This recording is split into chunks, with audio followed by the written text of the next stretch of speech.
I'd like to introduce you all to a man named Dick Desautels.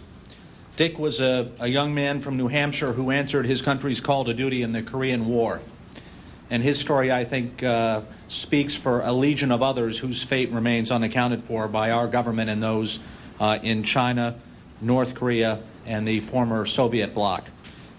Dick went to war and was captured in a huge battle on the 1st of December, 1950.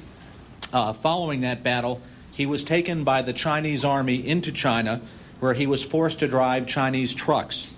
During his time in China, he actually picked up some of the Chinese language, being forced, of course, by the imperative of survival to do whatever was required to stay alive and return to the U.S. Army and his family.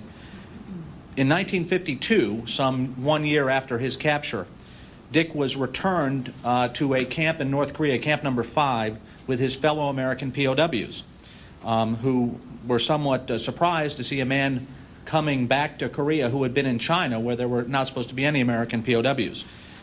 Needless to say, Dick was happy to be back with his comrades and hoped that he would be returned at the end of the war. However, it turned out that because he had learned some Chinese, that he had a special skill.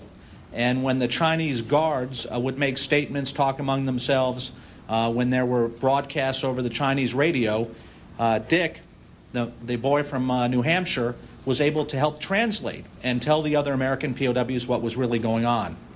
Well, this came to the attention of the guards, and they became very angry that Dick had been helping his fellow POWs. And in fact, this was of concern enough to Dick that he told his fellow POWs, we know this from declassified U.S. Army records, he told his fellow POWs, look, if something happens to me, if I don't come home, tell the U.S. government. Tell them. The end of the war came, and Dick was not returned. He was removed from the camp, has never been seen since. I want to know what happened to this man. He served his country. We owe it to him and his family to find out what happened to him and tell the truth about Dick and all of his other comrades.